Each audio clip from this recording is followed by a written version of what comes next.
लेकिन पुतिन और ज़ेलेंस्की के बीच अगर युद्ध खत्म भी हो गया तो एक नया महायुद्ध बहुत जल्द शुरू हो सकता है।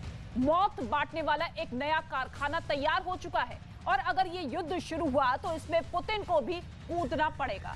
अमेरिका भी हमले को मजबूर हो जाएगा। ये रिपोर्ट आप देखिए और समझिए कि महायुद्ध का प्लान पॉइजन कितना जहरीला है।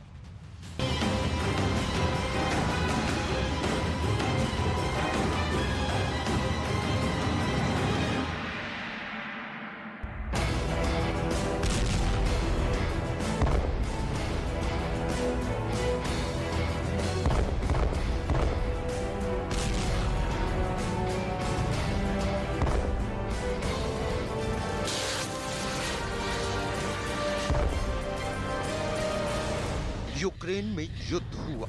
रूस और अमेरिका परमाणु हमले की दहलीज तक पहुंच गए। ताइवान पर तनाव बढ़ा। चीन और जापान के बीच इजराइल और सऊदी अरब के साथ ईरान भी जंग के लिए 24 घंटे में तैयार हो गया। लेकिन इस तैयारी के पीछे क्या है? युद्ध का कारखाना कौन चला रहा है? युद्ध वाला बम कौन बना रहा है? इन धमाकों के पीछे वाली तैयारी देखिए, आपके होश उड़ जाएंगे।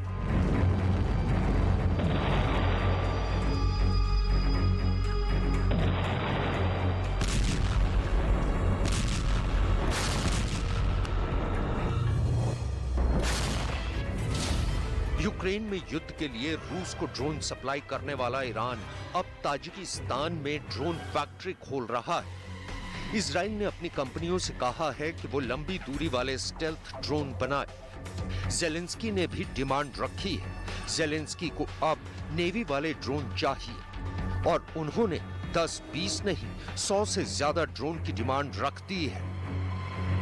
इन तीन खबरों में सबसे ज्यादा चर्चा में ईरान की ड्रोन फैक्ट्री है।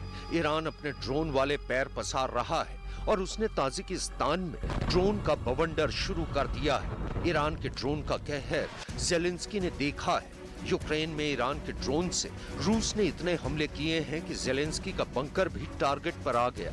पुतिन को ईरान के ड्रोन से गजब की ताकत मिली है। अब ईरान उसी ड्रोन पावर के लिए सेंट्रल एशिया को अपना नया बेस बनाना चाहता है।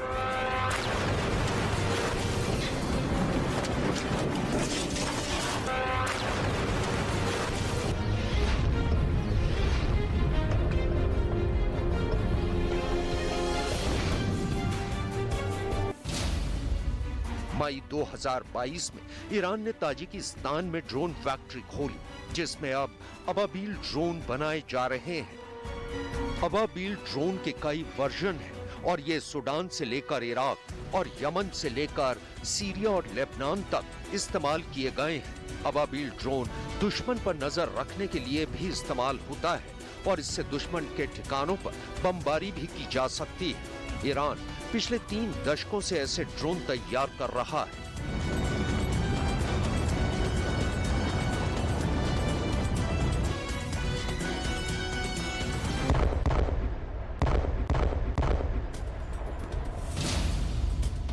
इनमें अबाबील 1 ड्रोन सुसाइड हमला करता है।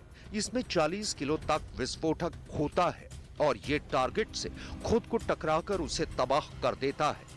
अबाबील 2 एक सर्विलांस ड्रोन है जो दुश्मन पर निगाह रखता है और ये 30 किलो का वॉरहेड लेकर उड़ सकता है। अबाबील 3 की रफ्तार 200 किलोमीटर प्रति घंटा है। ये 100 किलोमीटर के दायरे में 5000 मीटर की ऊंचाई तक ऑपरेट करता है। ये रात में भी अपने टारगेट पर हमला कर सकता है।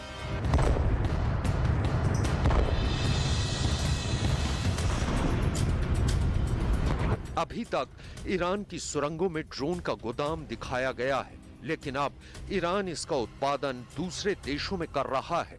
इसके साफ मायने हैं कि ईरान इस वक्त दुनिया की सबसे बड़ी ड्रोन पावर या कहें कि ड्रोन लीडर बन चुका है, जिसके ड्रोन सस्ते हैं, असरदार हैं और युद्ध में खुद को साबित भी कर चुके हैं।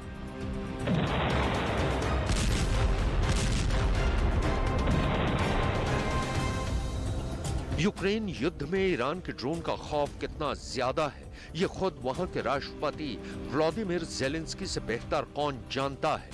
Тієї доби окупанти знову застосовували іранські ударні дрони. Є збиття, але, на жаль, є і влучання. Ми розуміємо також, що держава-терорист концентрує сили і засоби для можливого повторення масованих ударів по нашій інфраструктурі, перш за все енергетичній. Зокрема, і для цього Росії знадобилися іранські ракети. Ми готуємось відповідно. दरअसल पुतिन ने अपनी क्रूज मिसाइल और ड्रोन हमलों से यूक्रेन के बिजली घरों को टारगेट किया है, ताकि ज़ेलेंस्की को पता चले कि रूस चाहे तो उसे घुटने के बल बैठने पर मजबूर कर सकता है। Попыток проведения на нашей территории терактов, ответы со стороны России будут жесткими и по своим масштабам будут соответствовать уровню угроз, создаваемых Российской Федерацией. पुतिन ईरान के ड्रोन खरीद कर बहुत खुश है। पुतिन की फौज लगातार ईरान के ड्रोन इस्तेमाल कर रही है। कीव और खार्किव में जब पुतिन दबाव में थे, तब ईरान के ड्रोन ने ही ज़ेलेंस्की को 2 दिन के अंदर खामोश कर दिया। 8 अक्टूबर को जब क्राइमिया ब्रिज पर बम धमाके से हमला किया गया था, उसके 2 दिन बाद 10 अक्टूबर को पुतिन का गुस्सा कीव पर उतरा। तब पुतिन ने ईरान से खरीदे शाहिद 136 ड्रोन से ज़ेलेंस्की को मुंह तोड़ जवाब दिया था।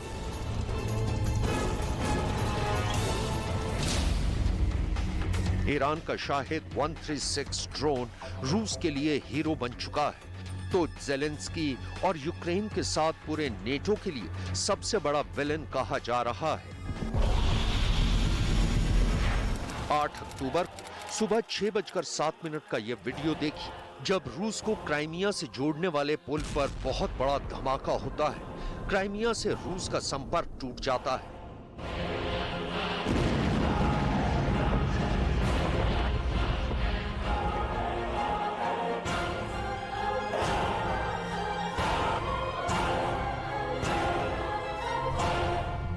इस धमाके को ज़ेलेंस्की और नेटो का मास्टर स्ट्रोक बताया जाता है।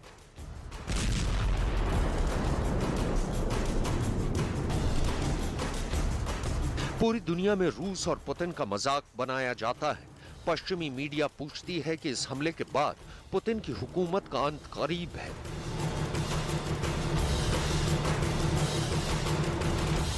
लेकिन 10 अक्टूबर 2022 को कीव शहर की सुबह ड्रोन के हमलों से गूंजने लगती है। पुतिन ने ईरान के ड्रोन का ऐसा इस्तेमाल किया कि सबको लगा कि अब पुतिन की तीसरी आंख खुल चुकी है। दुनिया देखती है कि कीव शहर कैसे धमाकों से गूंज रहा है, कैसे पुतिन की मिसाइल और ड्रोन ज़ेलेंस्की के फेवरेट शहर को तबाह कर रहे हैं।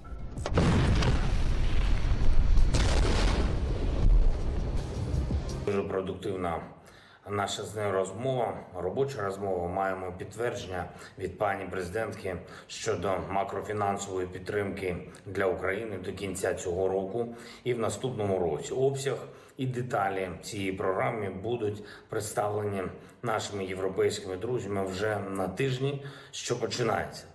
Говорили також про допомогу у відновленні нашої енергетики, енергетичної інфраструктури. Я дякую за повну підтримку.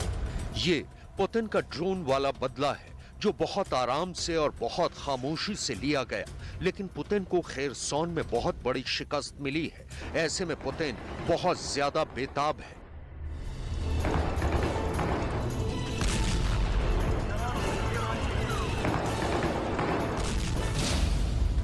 अब पुतिन को चाहिए 100-200 नहीं, बल्कि 2500 ऐसे ही ड्रोन जो ज़ेलेंस्की से खेरसौन वाला बदला ले सके। पुतिन के इस नए हिटमैन का ऑर्डर बता रहा है कि पुतिन के बदले वाली आग अभी और भड़केगी। पुतिन ज़ेलेंस्की को क्राइमिया हमले के बाद अपना गुस्सा फिर दिखाना चाहते हैं। पुतिन का ये नया ऑर्डर इस बार कीव को बख्शेगा नहीं। सवाल है कि क्या अगले सरप्राइज अटैक में ज़ेलेंस्की का बंकर पूरी तरह तबाह हो जाएगा? ज़ेलेंस्की के सीक्रेट अड्डे पर पुतिन के हिटमैन का हमला कैसे होगा? इसी पर अमेरिका से लेकर ब्रिटेन और जर्मनी तक नेटो का हर देश बहुत गौर से सोच रहा है।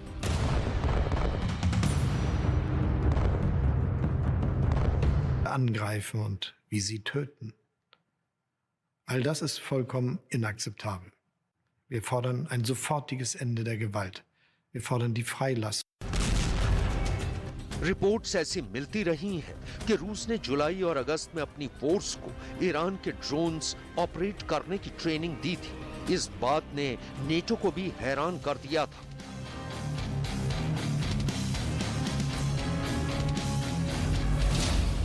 रूस की फौज को जिन ड्रोन के लिए ट्रेनिंग दी गई उसमें मुहाजिर 6, शाहिद 129 और शाहिद 191 ड्रोन भी शामिल हैं। ये ड्रोन सर्विलांस के साथ दुश्मन पर बम गिराने का काम कर सकते हैं। इनमें शाहिद 136 वाकई बहुत खतरनाक ड्रोन है जो अकेले हमला नहीं करता बल्कि एक साथ कई ड्रोन लॉन्च किए जाते हैं। ये आत्मघाती ड्रोन है। इन्हें ईरान का कामिकाज़े ड्रोन कहा जाता है जो यूक्रेन की पोजीशन पर अटैक कर रहे हैं। ईरान एक बड़ी ड्रोन शक्ति के तौर पर उभरा है लेकिन वो इस इलाके में अकेला नहीं है। पुतिन को बेशक ईरान से ड्रोन मिले हैं लेकिन इस इलाके में बड़े ड्रोन मेकर और देश भी हैं।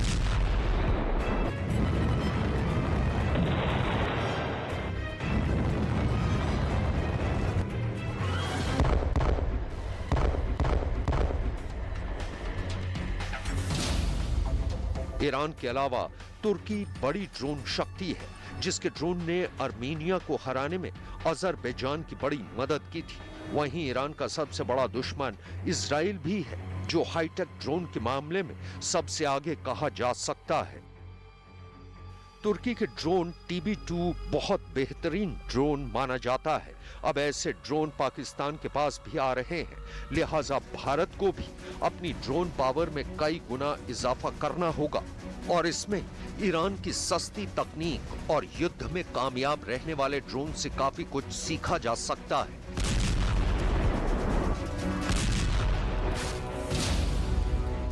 ईरान ने न सिर्फ ड्रोन बनाए बल्कि उनकी सप्लाई लेबनान में हिजबुल्लाह को की, यमन में हूथी विद्रोहियों को की और गाजा में हमास को भी ड्रोन सप्लाई किए हैं। यमन में तो हूथी विद्रोहियों ने 2015 से 2021 के बीच सऊदी अरब पर 850 ड्रोन हमले किए हैं।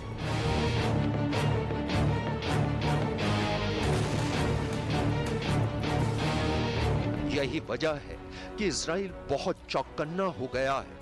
इजराइल की वायुसेना पहले ही सीरिया में ईरान की ड्रोन फैक्ट्री को तबाह कर चुकी है। सीरिया से ही ईरान लेबनान और फिलिस्तीन में अलग अलग रास्तों से ड्रोन सप्लाई करता रहा है। ईरान के ड्रोन शाहिद 136 ने यूक्रेन युद्ध में बहुत नाम कमाया है, लेकिन इजराइल ड्रोन के मुकाबले ईरान के ड्रोन तकनीकी रूप से ज्यादा मजबूत नहीं माने जाते।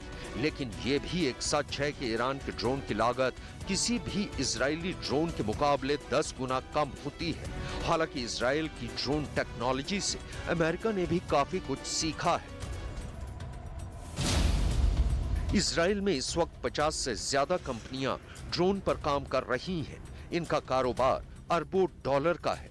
2005 से लेकर 2013 तक इजराइल ड्रोन का सबसे बड़ा एक्सपोर्टर भी रहा है। यूक्रेन में ईरान के ड्रोन वाले धमाकों को देखकर इजराइल के कान खड़े हो गए हैं। इजराइल ने अपनी कंपनियों से कहा है कि वो ऐसे ड्रोन तैयार करे जो ज्यादा ऊंचाई तक उड़ सके, जिनकी रफ्तार ज्यादा हो, जो स्टेल्थ हो यानी रेडार की पकड़ में न आए और जो ईरान जैसे टारगेट तक जाकर भी हमला कर सके। इसमें 2 ड्रोन का नाम सबसे आगे है। एक है हमर्स 450 और दूसरा है हेरॉन TP। दोनों ही ऐसे ड्रोन हैं जो बम और मिसाइल से हमला कर सकते हैं। घातक से घातक ड्रोन बनाने वाले इस मुकाबले को देखकर आप समझ सकते हैं कि यूक्रेन युद्ध तो बस शुरुआत है। ड्रोन की असली जंग तो अभी बाकी है और इसके लिए ईरान से लेकर इजराइल ने अपनी बिसात बिछानी शुरू कर दी है। इसलिए इन दोनों देशों की तरफ पुतिन और ज़ेलेंस्की बहुत उम्मीदों से देख रहे हैं, क्योंकि तबाही से किसी का मन अभी पूरी तरह नहीं भरा है।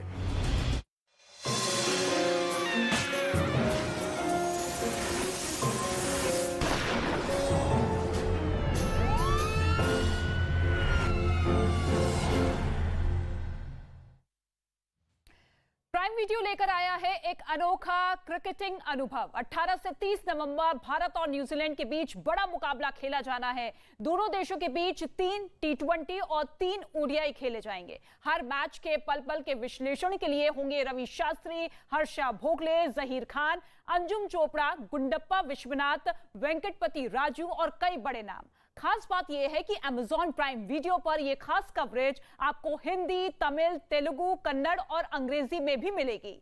तो जरूर देखिए भारत न्यूजीलैंड क्रिकेट सीरीज सिर्फ Amazon प्राइम वीडियो पर।